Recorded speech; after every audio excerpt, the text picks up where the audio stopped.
Welcome. I am very honored to introduce to the Kenwood Center on this Monday, the 19th of May 2014, Chené Swart, coach, author, international speaker, trainer,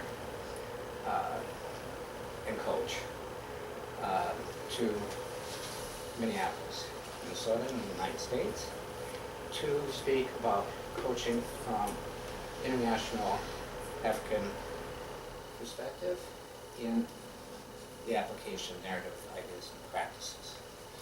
This couldn't occur without the assistance of Alex Fink, who is associated with the University of Minnesota School of Social Work, Youth Studies, I believe, who's in the corner, being shy there, who met Chené a few years ago, or David Epstein, who introduced me to her work some months ago and suggested that if it would come by, that we had.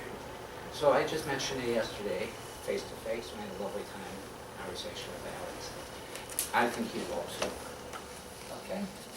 So without further ado, Chené Swart. Thank you, Chené. Thank you. Thank you for having me. So, I come from Africa, and it's important that we greet. Many of my black colleagues say, you white people are so rude because you don't greet one another. So we are going to greet one another in a way with two questions. The first question is, why was it important for you to show up here tonight? And on whose shoulders are you standing as you enter this room tonight? And to just be fair, I'll answer those questions first. So it was important for me to show up here because David Epstein, I was in Bordeaux, and the people in France say Bordeaux. I've been practicing saying it correctly.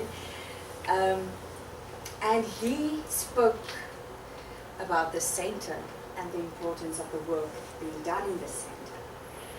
And so when I planned my trip, Alex was here already, and I should meet Walter, who is at the center. So that was one of the reasons I showed up here, to meet this community and to also be witnessed by a narrative community. And it's important for me to be in this space, to share what I've learned and also learn with you tonight. I see you as knowledgeable human beings with rich histories and expertise and gifts that I can learn from, as I'm still making up what this work is about in terms of languaging it. It's on the way, it's on the move.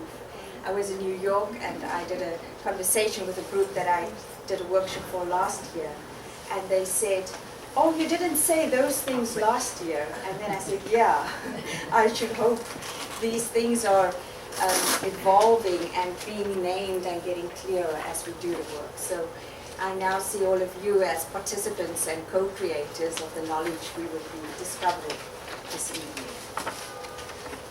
I also stand on the shoulders of all the clients, all the companies that have been brave enough to invite narrative practices into their community of workers, to all the people that I've been really privileged to coach. And so what I have come to know about the work is really because I stand on those shoulders. So I want to invite you to quickly, just a person next to you that you don't know, just say, why was it important for you to show up? And on whose shoulders are you standing here today as you enter this room? Because we are not alone. We are connected human beings to vast relationships and communities and ancestry and history. We didn't fall from the sky. So just greet one another with those two questions. Why was it important to show up? And on whose shoulders are you standing? Hi.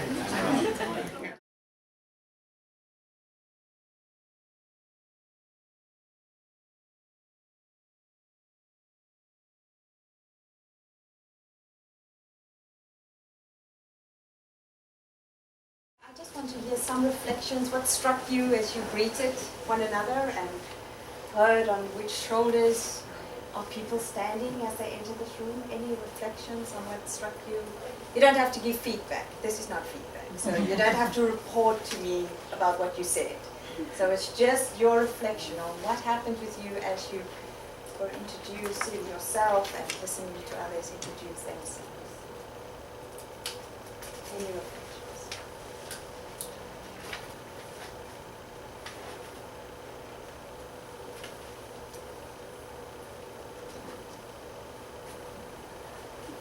I noticed commonalities between people that we've never met before, things that our children have experienced that we experience through our children. That was something I haven't thought before of whose shoulders I'm standing on, so I was struck by that question. And I think in trying to answer it and think through it, how I didn't list only positive things. You know, I feel a lot of privilege in the ability to be here and spend my time in this way. And I wasn't sure if standing on shoulders was always a positive thing, or if I'm holding people down by standing in that way as well. I was just thinking about my own experiences in Africa and sculptures. That there's a sculpture, I think it's in Kenya or someplace, where there's an intertwined folks that are all standing on top of one another, and it goes and goes and goes. That was the image that I had from your introduction into meeting this brother here and finding that we are intertwined in some of the work we do.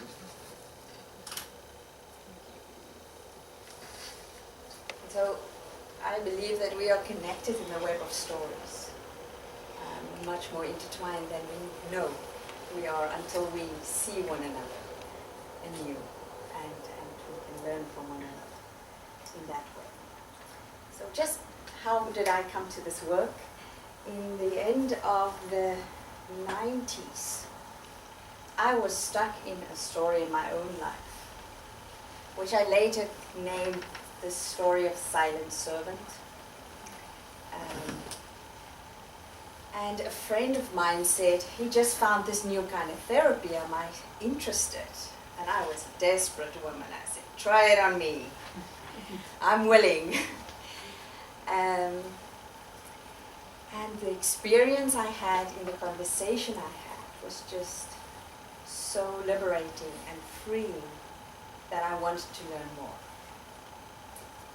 And he told me that there's a 2-day workshop.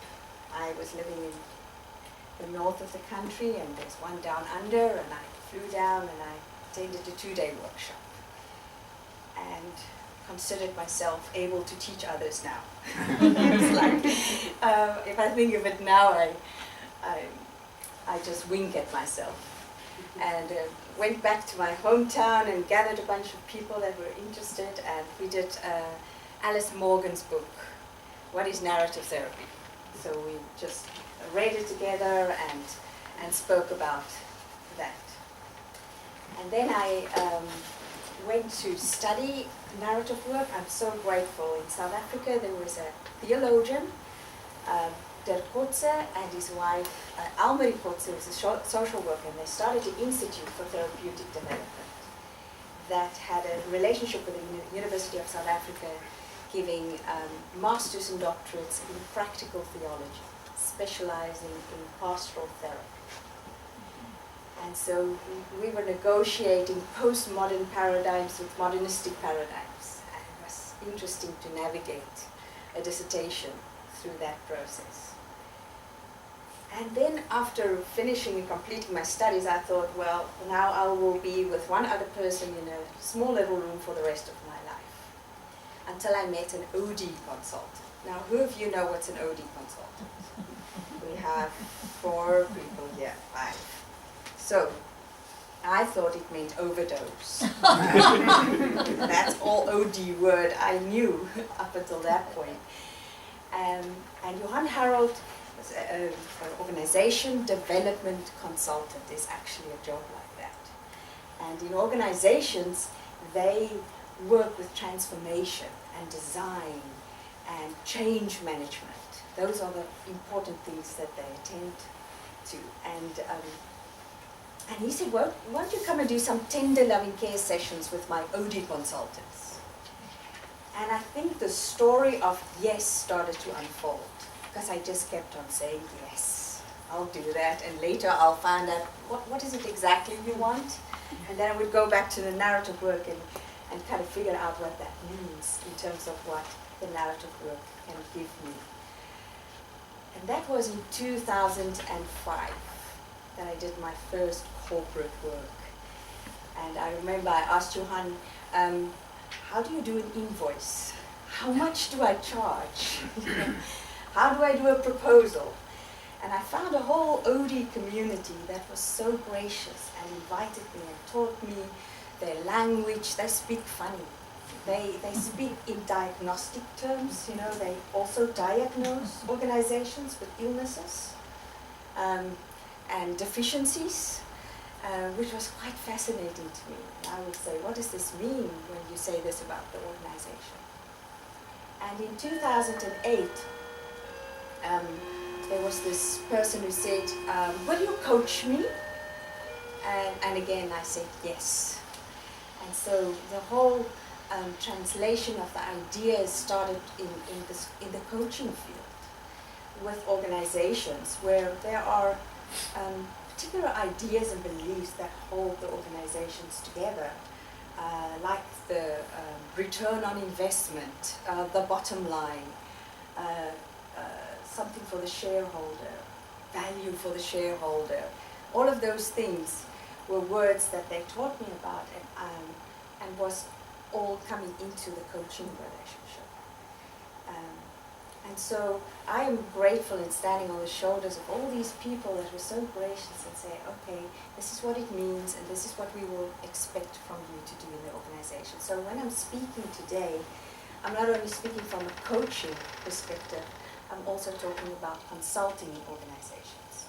Because I see coaching as part of the whole consulting to an organization. Because the organization and communities have a whole story that they have and hold about themselves.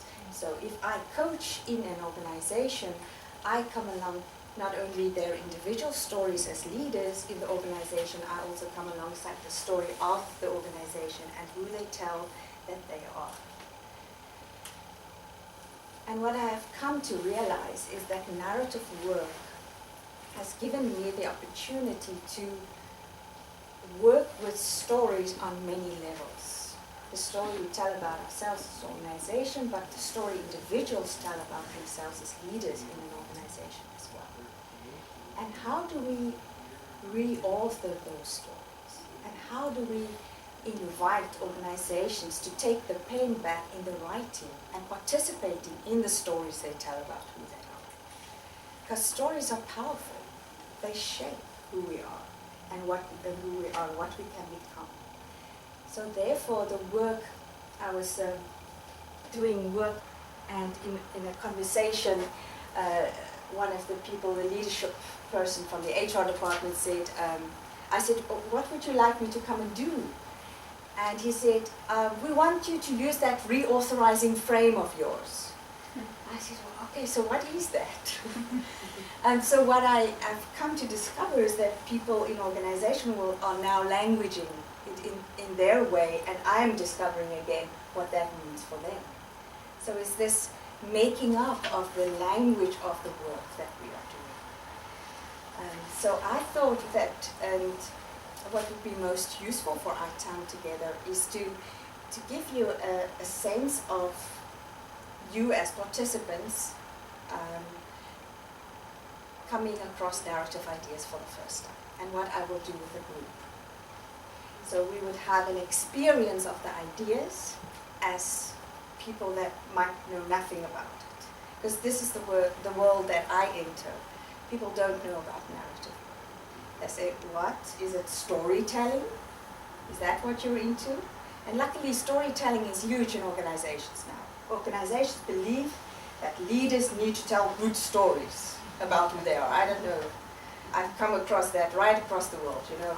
part of selling your vision for the company, and your mission is to tell the good story. Now that is helpful because it's close to narrative, and that gives us an open door to at least say, well, in narrative practices, this is more or less how we think about these things. So I thought I will give you an experience of you as participants in a workshop that know nothing about narrative ideas, and then we would have a conversation about how I apply the ideas afterwards, if that would be okay with you. Okay.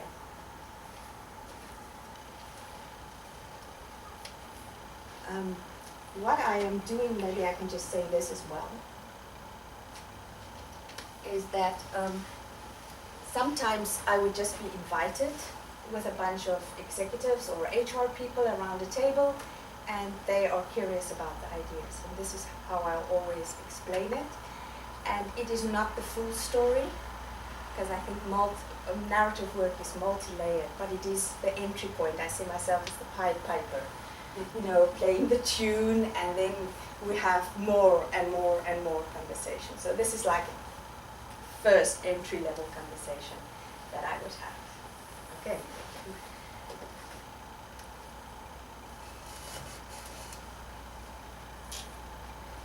So one of the important things about narrative ideas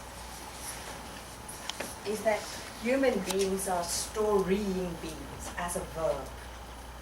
We know about stories and storytelling as a fixed entity. This is the story. But as human beings, we are constantly storying our lives. And those stories are made of... Chené, can I ask you to use this as a little fresher?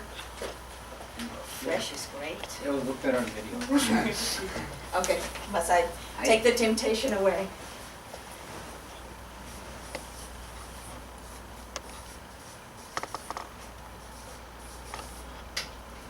So if you imagine a constellation of stars, and I'm like really a constellation, I think that's how many stories as we hold as human beings. And some of the stories are more known to us, and some are a little bit in the background, but we as human beings hold a multiplicity of stories all at once. And we make meaning of these stories by weaving them like a string of pearls. And the powerful thing is that they not only stay there as meaning, but they shape our identities, and we start saying, see, I am this kind of person. Or a community might say, see, we are this kind of community. I just did work in the city of Salinas in California, and there's a lot of stories the city tells about itself. And some of these stories take them forward, and other stories get them stuck. And it's never the complete story, because these stories are sometimes thin descriptions of who we are. And our invitation in the narrative work is always to ask about the richness and the thickness and the multiplicity of stories of who we are. So organizations would say, in this organization, there's a lot of bureaucracy. Have you heard that before? So what does that mean? Not only that is the story we tell about this organization, but this story is crafted in language. And we say there's a lot of bureaucracy, and then we assume we know what that means. Well, that's a word we know. So what does it mean for this organization when there's bureaucracy? How does it show up, and how do we live it? So if I say the word blue, what comes to mind for you if I say the word blue? There's no right or wrong. Color. Color. Yeah. Which color? Blue? Or just, is there a particular color that you see, or just the word blue? No, just maybe royal blue probably. Royal blue. Okay. Yes. Sky. Which sky? Minnesotan sky? Oh, or yes. Oh yes, of course. But a different day than this. not today's Minnesotan sky. Yeah, like yesterday. Yeah. Yeah. The ocean. The ocean. Which ocean? All of the ones I've seen.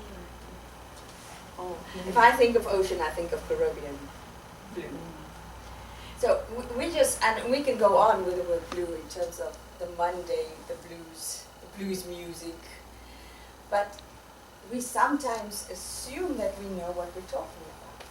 And we think this is one word, and yes, we know what that means. But we have to unpack even the meaning. If we have a multiplicity and richness of story, there's a richness of meaning that we also know as human beings, and discovering that and exploring that.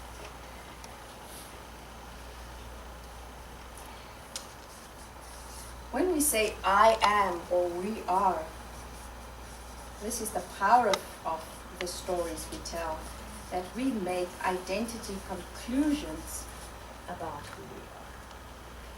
And we say, oh, see, there's some evidence again. I am always too much. People don't like me. And those stories become fixed. They become the only way we see ourselves. In organizations or communities, this is the only way we see ourselves. And the work is really about discovering the richness of the story, the multiplicity. And sometimes there are competing stories that are there all at the same time. So if we think of the stories we tell about who we are, the next layer, so for me it's like layers and layers and layers of stories. We have our own story. We live in a particular family that has a story about. Do you know families that fight for years about this specific incident? You know, and what they're really fighting about the meaning, but everybody's right and everybody's got the right facts. So we've got families, we've got communities. I'm Afrikaner.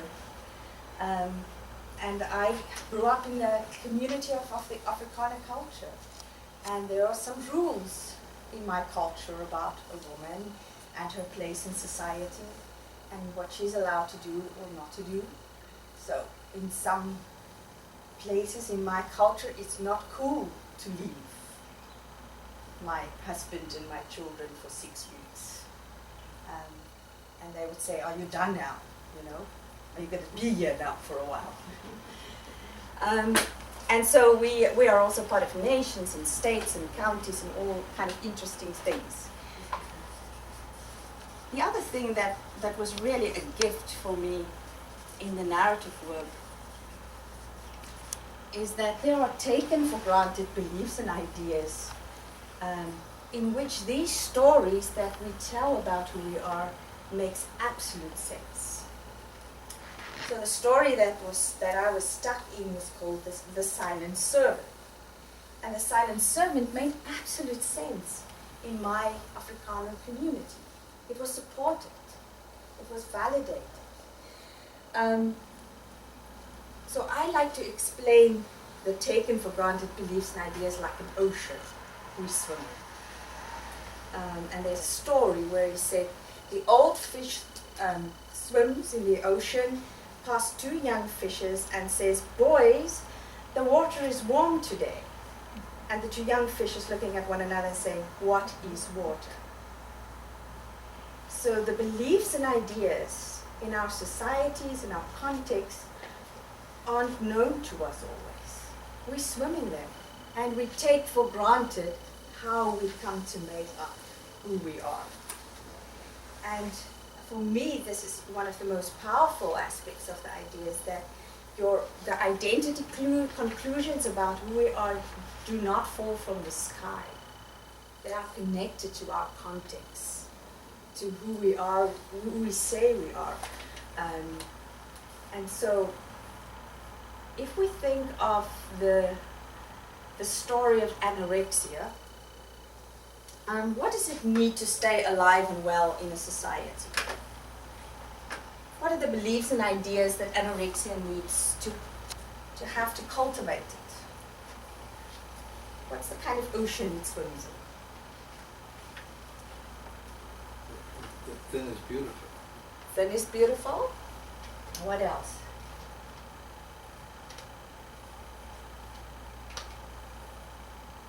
Control is good. There's something around control. I'm asking this question because when I was in the Bahamas and I use this example, they say, "What? You got that beautiful?" Well, I'm in a rural village in Africa. The man rubs his tummy and he says, "I am so rich." And he would not be okay with any way less program. You know? But there's a different ocean that creates the conditions for what we have. And the powerful thing is that these things are hidden. We don't always know it. But there are two clues for that.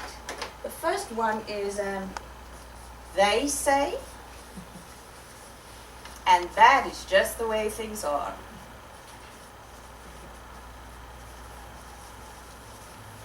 Have you heard that before? So I'm curious to know, what are the way things are in Minnesota? What are the things people say about this? Is Minnesota appropriate, or should we go Minneapolis? Or are you all from Minneapolis? Twin Cities. The I Twin don't know. Cities. But it was interesting. Well, since I came here, Minnesota's been more said. We in Minnesota do than Twin Cities. So is it okay if we kind of spy a little bit on Minnesota things? So what are the things Minnesotans say they say? They say about Minnesota, or that's just the way things are in Minnesota? Help me out. You're the experts here. I'll take notes on you. I was hoping you could say, because I evidently take it for granted, so I don't Yeah. know what I know. What is water? It's a fish. Oh, I just moved here, so I. Oh, so Oh, you're great. fresh. You've got fresh eyes. I'm Yay. free. And I heard a lot before I came to this ocean, Yeah. but swimming in it for a little while, I noticed they say, "Isn't that interesting? Isn't that different? That's different." When I know that there's a subtext that's either weird, strange, or I don't want to bother with it, but it's something I don't understand, but it's different. They say that Minnesota is nice. Minnesota nice. Oh, Minnesota nice. And what does Minnesota nice mean? Have they told you? Have they told you? Well, it's when they say, "Oh, that's interesting." Oh, that's being nice. That's nice. Ah, Avoiding conflict. avoiding conflict. Yeah, Conflict proof. avoidance. So what would happen when there's conflict? How does that show up? We don't have it. Oh, of course. Uh-huh.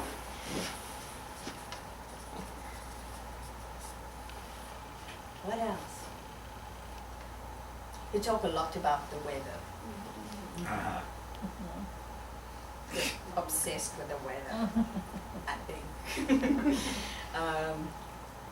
That's the first thing I heard about Minnesota is the weather. But that's as an outsider. So what else are the way things are around here? Maybe being passive or passive aggressive. Okay, so what does that look like?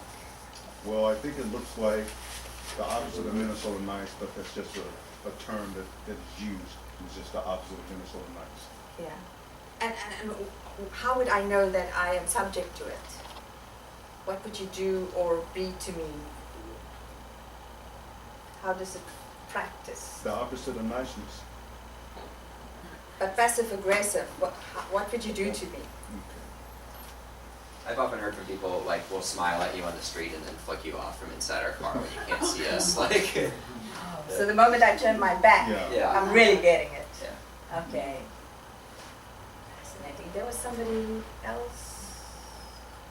I saw a hand. Oh, I think sometimes the passive aggressive comes out in sort of the phrasing. Well, some people might do this. So it's sort of that conflict going underground and being indirect.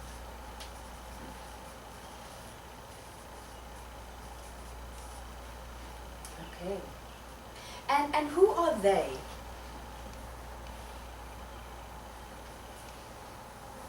Who says this?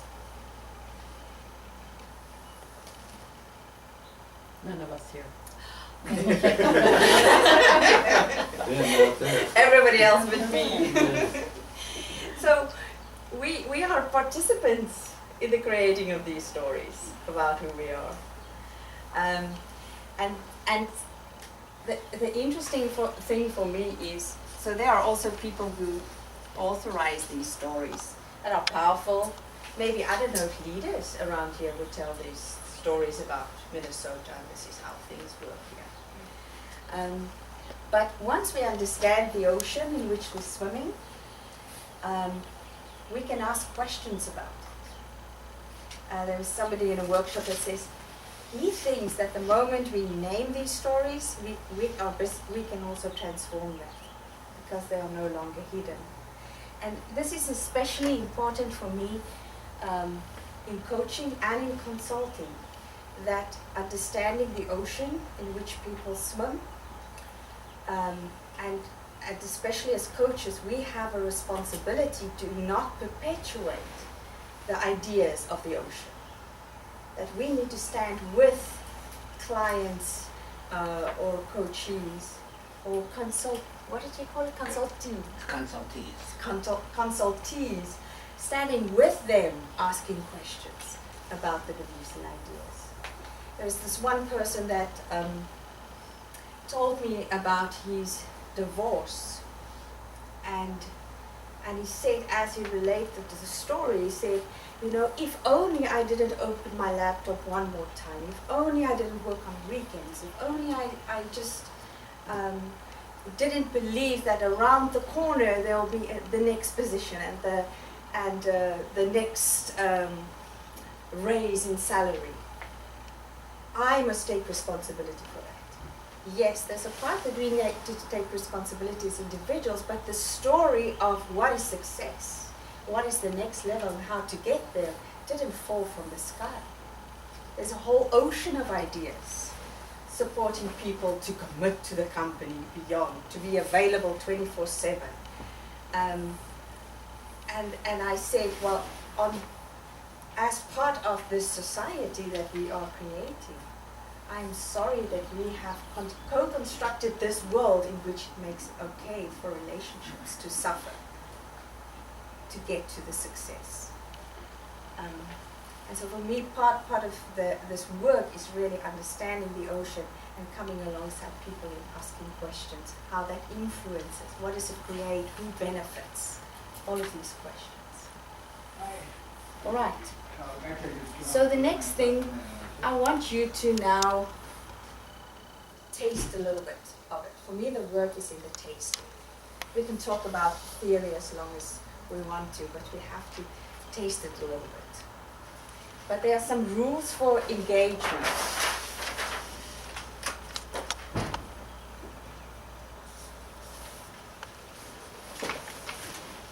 Okay, so you are not allowed to judge. I wish I could design an app that would go off every time we judge, but I think we will all be deaf.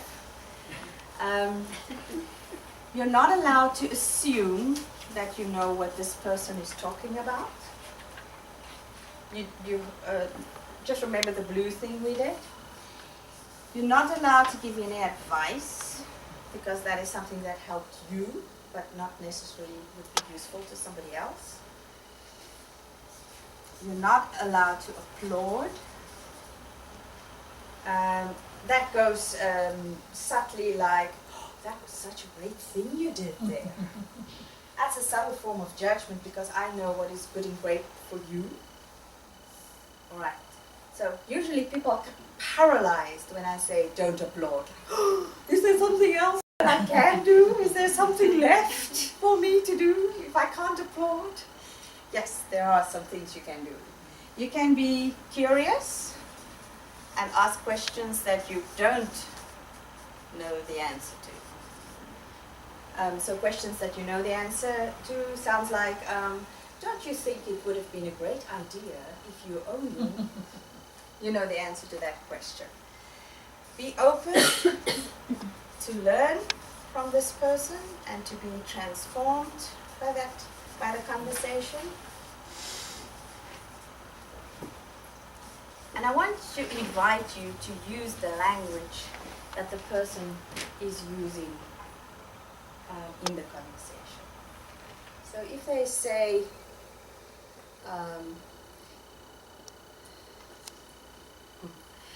I'm always thinking of the extreme example, but I won't do that on the video today.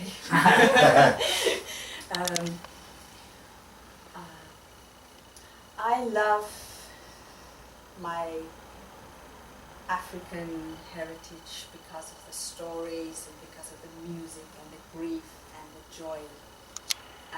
And then when you ask the question, use exactly words like the story, the grief, the joy.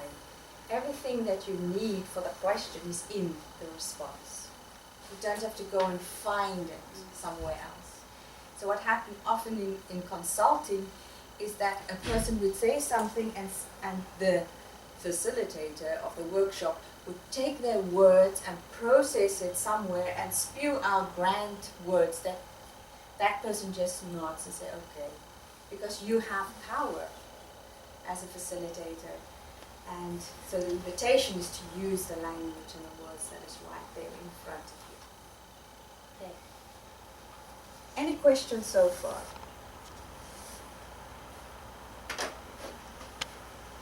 Enough to do? Okay, so I'm going to ask 3 questions.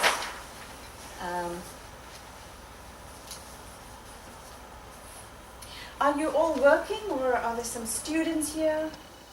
Do you have students? Okay.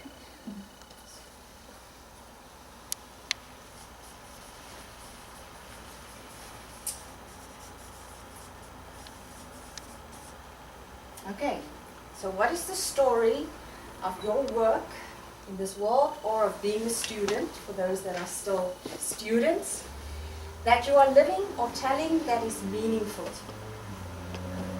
And so the story goes, I don't have a story, usually.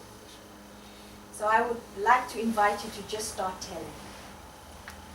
It is not your problem. The group needs to ask questions that would help you unpack what that is. Then I want you to give the story a name or a title in your own language. You can even think of an image, if that would be more useful to you, or a song. And the last one, who would not be surprised that you are sitting in this room telling this story today? And I want to invite you to consider people that are dead or alive, animal, things, places in nature, spaces. And I'll give you an example of things. I was coaching an entrepreneur in South Africa, and he's given me permission to tell the story. And when I said, who would not be surprised, he said, my Jeep won't be surprised. Do you have Jeeps here? Yes. Okay, black Jeep, beautiful black Jeep. And then he explained how when he was a child, his uncle gave him a little toy Jeep.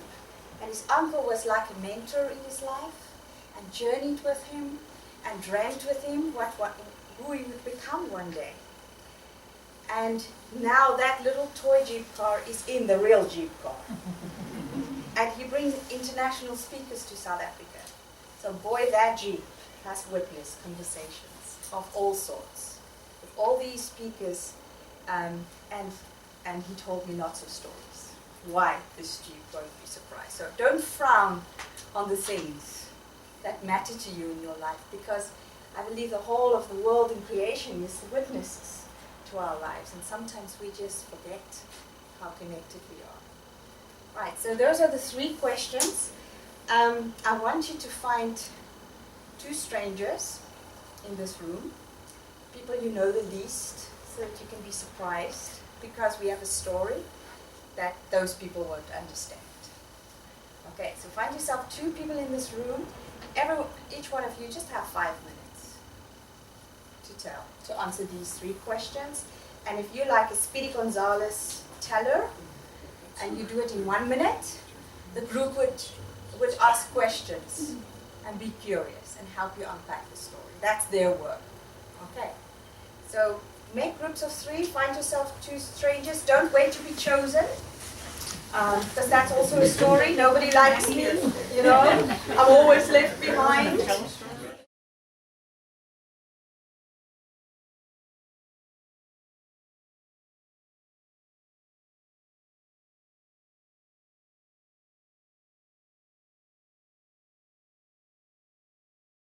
What struck you, or what have you learned, or what are you curious about?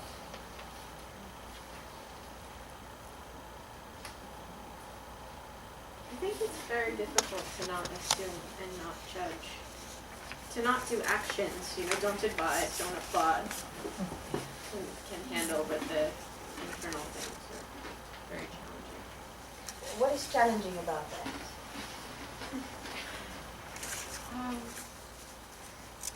I think for me it's hard to have my mind be quiet and just to listen. It might partly be my background. I'm trained in analytic philosophy and I've spent a long time learning how to judge. but I think that, society does that as well. You're meeting new people, you're supposed to evaluate that kind of thing, and it's difficult to stay quiet and to listen.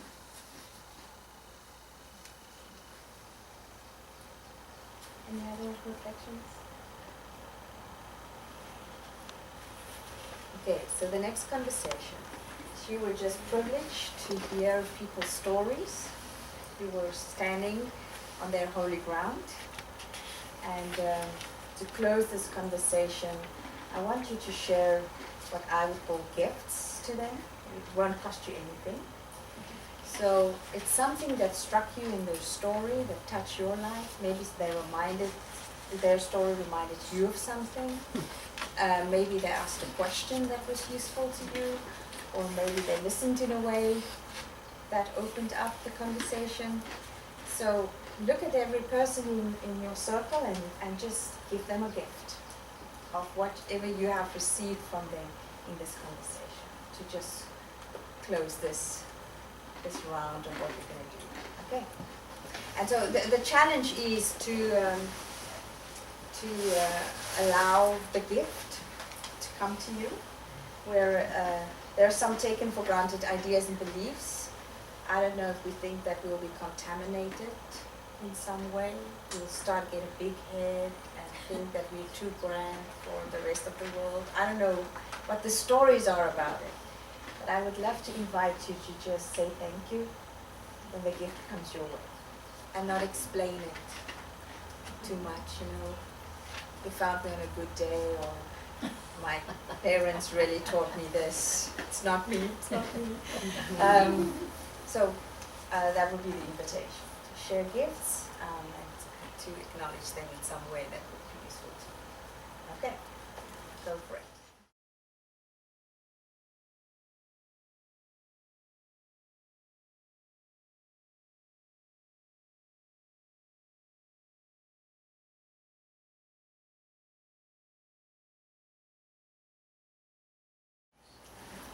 How was it to be gifted? Nice. What was nice about it? If you had to language more or less, what it does to us, where it takes us.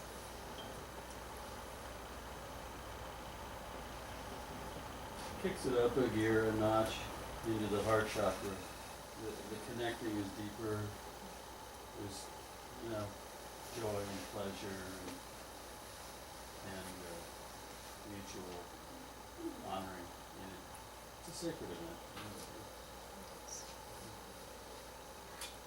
I have a friend that says, and I don't know that is really how it works, we have to find from the butterfly experts that a butterfly can't see its wings.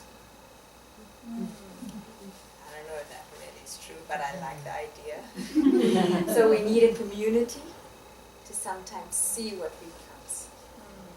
And that's what the gifts are for me about. To really seeing beyond what we are able to see sometimes. Or sometimes we're just freaking stuck in a story and we can't see anyway. And when we invite the community to see with us, it reminds us and it opens up new possibilities and experiences. So this was the taster. And for more, you have this wonderful center that can train you into going deeper and deeper into these ideas. But for me, the work is really about reauthoring, coming alongside people's lives and reauthoring our individual stories, our communal stories, our organizational stories, inviting people to take back the pen in the writing of the stories. We are living anyway and participating with anyway in our communities, in our societies. I have a dream that we can reauthor the world that we have co-created. And that's why I do the work. So thank you for participating with total strangers for a while and for sharing what matters to you deeply.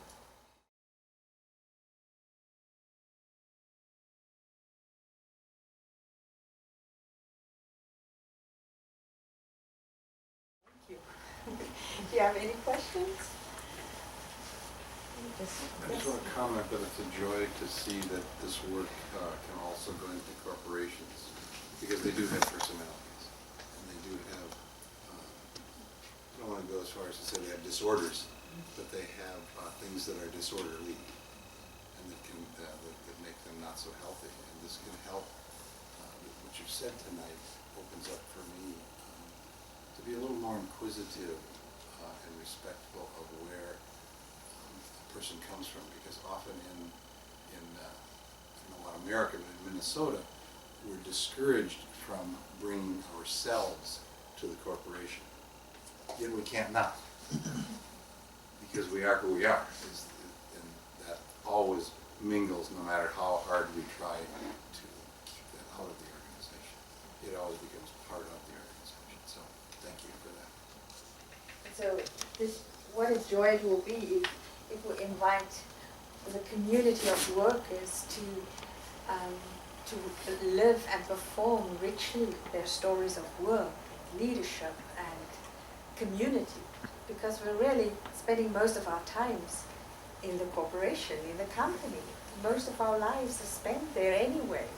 So why not co-create communities that would take us to new places in terms of what does it mean to work together? What does it mean to draw on all the richness of my life in the organization? There was this person that came to me and said, I'm an activist, I'm against this corporation company thing. And I said, well,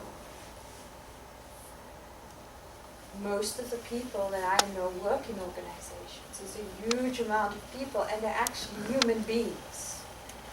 And so I would like to come alongside human beings in these contexts and help them make sense of how they can bring their stories more fully into the organization, so that the organization also benefits from the passion that they bring. What's being called performance management in the organizational sector, and developmental paths. All of those things are openings for us to thicken the story of who we are and what we bring. And if you want to stay or not. Some people do leave and say, well, my own values and stories don't connect with this organization anymore. They're off to something else that doesn't speak to me anymore. And then they also leave. I have one coach that says she's known for that. And so she says, they might leave if I coach them. So that also sometimes happens. Yeah. Thank you for your reflection.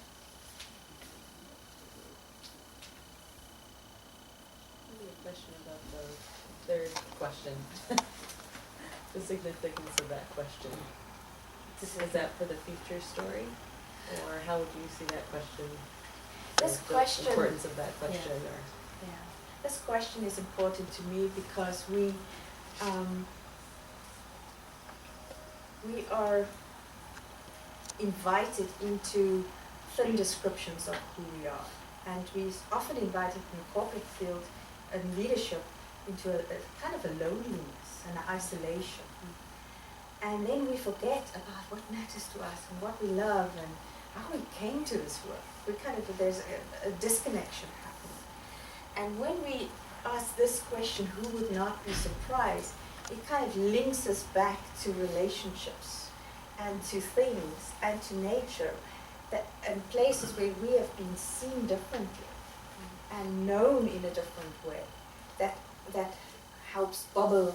It's like stories putting up their hands saying, do you remember this? Do you remember this? Because it's related to those relationships. And this is why this question in particular matters to me so much, because it is the invitation out of isolation into our connectedness as human beings. Does that answer your question? I'm relentless with this question. Because I've just seen so many times people's eyes start sparkling. There was this one time, and then they're all smiles and there's the whole body that shifts because there's this memory and remembering of their lives in this particular way. And which is, I think, one of the biggest challenges in community of workers in companies is that huge isolation of people thinking, I'm the only one, that struggles with this. I'm the only one that thinks in this way. And we also, I think, in companies also set up to compete with one another, for certain positions, and there are ratings. You're highly successful. You're a developmental candidate. All of those things flying around.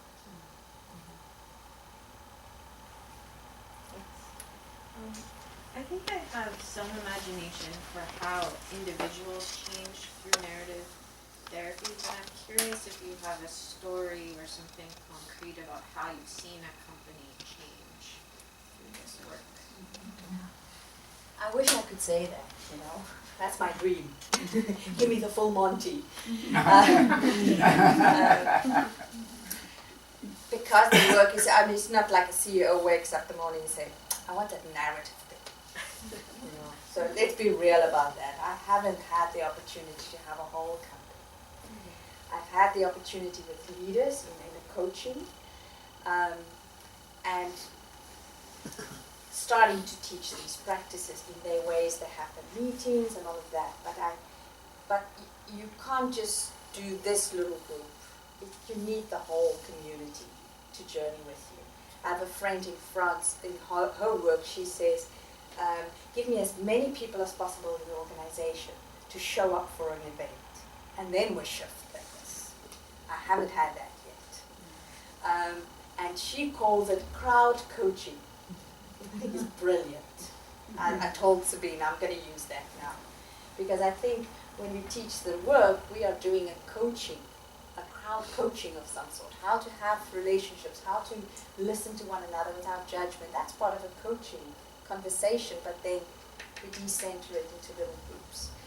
What I have had an experience, and there is one NGO that was brave enough. When I said, give me as many as possible, they gave me 15. And there were people from the government that support them. There were corporate social responsibility managers. Do you have those people in your world? We have people from the municipalities where these children they're invited into to experience and learn about life skills through music. So they create bands, and music and dance. And that's how they shift a lot of time the story in the community. So I had 50 of them for 2 days. And they had a story that they were fragmented and that not everybody's on the same page. And what they discovered as they discerned together what is the story that's emerging for them is that they are so committed and they are all moving towards a youth development program with young people, not for young people. And so I'm tracking that, and maybe in a year's time I can tell you more. But I haven't had and I believe I can't really tell stories if I haven't had the full experience of a company. That would be a thin description. But thank you for the question.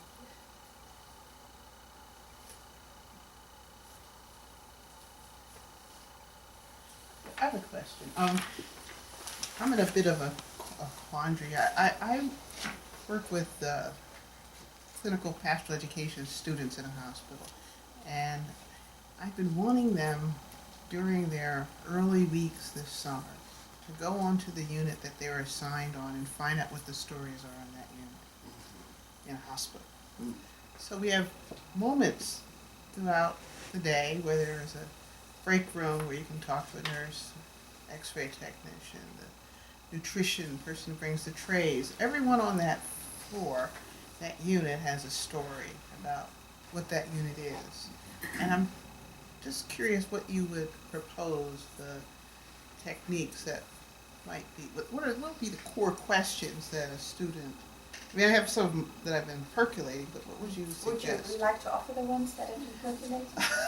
Well, I think one is,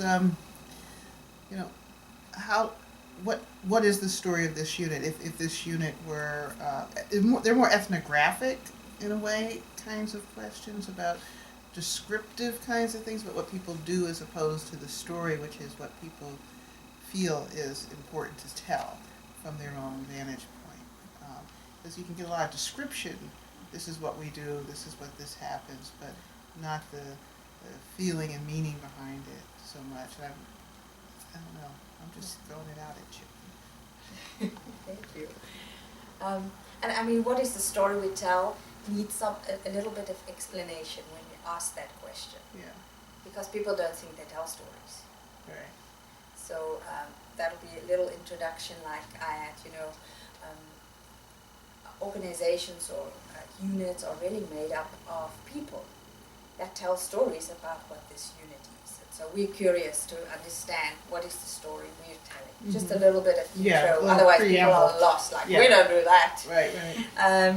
And then to say, well, if this was a chapter in a book or a movie that was shot, what would this, what would we call it? And there are luckily a lot of TV programs around here, around hospitals. Yeah. I think so. So if it was a television series or a movie, what would we name the story? And what are they? And I'm always curious because the story is multifaceted. It's multiplicity. So there are stories that takes us forward, and there are stories that gets us stuck. And asking questions about all of these stories. So what are the? If that is the story's name, what do people around here do or say that helps us understand that this is the story? Or what are the stories that are not like that story? Mm-hmm. That are kind of different. People would say, oh, that's just the exception. So they become kind of researchers that you send out to write up a story that they have gathered and harvested from everybody. Mm-hmm. But is that useful? Yeah, I think. I would love to think with questions. So that's it's late in the day, right? But that's a good thing about them gathering pieces of the story and framing it in a context like that. But I think maybe doing it at the beginning of their 12 weeks with us, and then at the end, what is the story? How has it changed? I mean, that might be one way of looking at it. Or how is it affirmed, or just. And what are the practices that we do to help the story along, or how would we name it? How would we? And they are also participants in that. Right. In that. They. A butt tank. I mean, that is the beauty of it. They're not only visitors, Right. but as they enter this unit, they become collaborators in the shaping of the story, through their own gifts and through their own participation and the way they engage with people. They are not neutral agents walking around.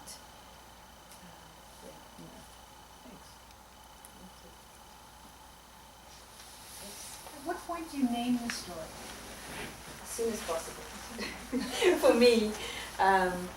But I often listen to people and then they start kind of, there's a word or a phrase that they continually use, and then I use that. And at some point I would ask, is that what we can call the story? Would that be a title or a name?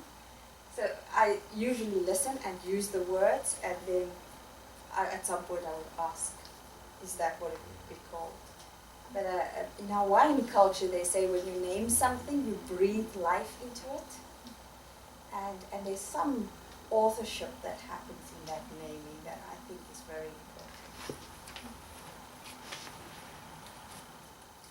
Would you be willing to share your own process of coming to was it the silent server? And, so I imagine that there's an evolutionary process with naming that, as the story goes on, and there may be more and more, it would change and it would become more sort of accurate or more. Or at least accurate for the author. Yeah, right. Sort of It's more, the only one that really needs to worry about the accuracy. Yeah, right. So in my own life, definitely she wasn't silent servant at first. She was called a lot of other things. And what happens is when we speak in this way, we're really distancing from the story. We realize that we are not it. It's not inside me. It's a story I'm in relationship with. And that's a huge move for me. And that's why these ideas caught my attention. Because if I'm it, I'm going to shoot myself. Because I'm not interested in being that anymore. And so once I named it, although not sufficiently at first, I felt that I could talk about it. It's like itifying the story and looking at the relationship I have with the story. So during my studies, my supervisor asked me, "What are you teaching, silent servant?" I nearly fell off my chair and I started to cry. Because I didn't think that I was teaching her anything. So that's all those ways that we are not the story, but we are in a relationship with the story. And I think the whole naming escalated when I came to the US for the first time. That was 4 years ago. And somebody invited me to do a workshop in Cincinnati. And all of a sudden I had to leave my context, my taken for granted beliefs and ideas, my ocean, right? Which I didn't know that well until I came here. And it's not to say that you are the perfect ground for a woman. But the people that I was invited to meet with and have conversations with me treated me as a human being and not a woman. And that helped me to see my ocean down under in a new way. And I think that's when I started to name the story. That shifting the context and coming to a different ocean helped me to name it even better. So what happened, whenever I explained the ideas, and I started speaking with taken for granted beliefs and ideas, and I would tell my own story, my voice would go down. And so whenever I explained my context, and people would say, "We can't hear you anymore," and then I had to say it all over again. So the relationship with the story had a real impact on my body and my voice as well. And when I came the second time, I had this strong sense, and when it happened again and again, I said, I have to do something. I have to. She needs to go, okay? And I went to somebody, Angeles Orion, who recently died, and she sat with me, and I cried out a whole box of tissues. I had 1 hour with her. And I said, I want to create a ritual just to say goodbye in a respectful way. I believe that I had to show some respect for the story. And she said, well, she suggested, and it was a great suggestion, she suggested that Silent Servant go on a boat cruise because she's freaking tired and she needs a rest. I was in San Francisco on the 21st of December.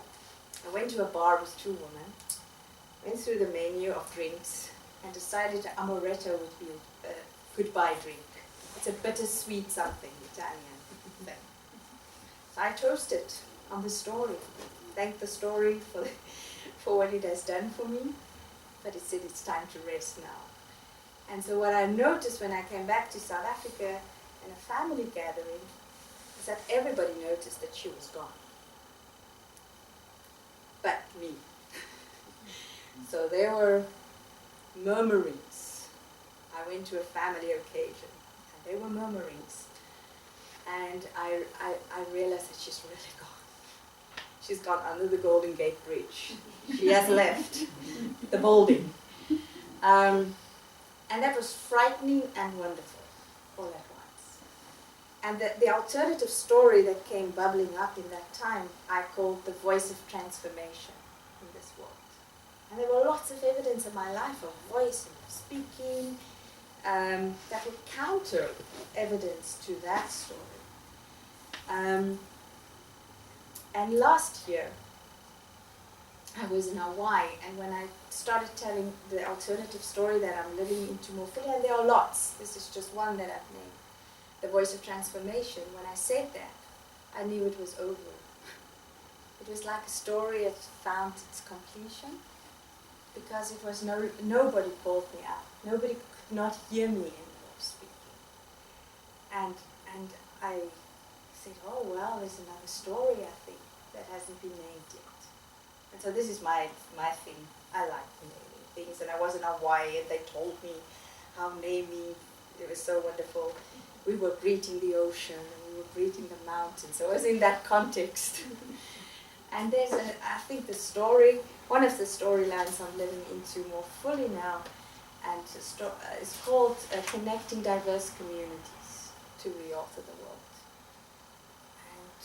I recently was in business school with the international MBA program with 17 nationalities in that room. And I felt I was in heaven. And I remembered, in Hawaii last year I said connecting diverse communities to reauthor the world. Hey, the story is showing up in Eindhoven, of all places. So, does that answer your question? So when I do workshop, I'm in the workshop. I'm naming stories, I'm reauthoring, I'm unpacking, enriching. The stories are always for me on the roof. And when there's a community that can see the wings, they help me in what is happening and unfolding. What I like about the story, and there's it's a process of becoming that is, you sort of stand outside of yourself, watching the old you, the old stuck you, and there's all that machination that sort of send off the old way of viewing yourself, and then stepping into your vision, your fully empowered self, that is about tossing one story over your shoulder and entering into a new story. But it's also, Silent Servant still shows up, and she has work to do. But this is a different relationship with her now. Yeah. So it's not necessarily the old and the new, but the alternative preferred way of being and living. And when you say becoming, it is the idea that we are always on the way of becoming. Yes. And we need a community to do that. That's the other thing that I haven't said yet that is super important. When I went back the first time, I was Skyping my way around the world. I'm like, this is what just happened. And the tears are splashing everywhere. because I needed a community to remind me of the story that I'm living into, that I forgot already. So this is very important, that the reauthoring process is not, you can't do it in isolation. You need to choose who you want to invite intentionally to journey with you in this reauthoring process. And then some places in the narrative work, it's called your life club members. That you choose, you know, people aren't necessarily automatically in, you know. You get to choose who they are. And I could not have done that journey in a very strong ocean without a community that journeyed with me in making sense of what is happening. To the point that they were sometimes would say, that is fucking bullshit. Okay, and then I paid attention. Okay, why are they saying that? You know, that's the kind of language that I sometimes needed to wake up to what I have still taken for granted. So that's very important for me. This is not like the Lone Ranger stuff. That you do this, I did it my way, kind of all by yourself. The work is not in that.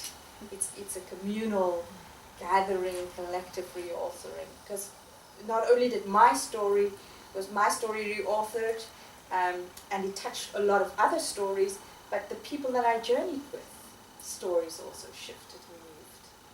So we're collectively moving towards the becoming, or in the becoming. You know, I think we, just to be respectful to people's time, Yes, that yes. just another question or two. We started about 15 minutes a bit late, and we'll end 15 minutes late, but the time is that way.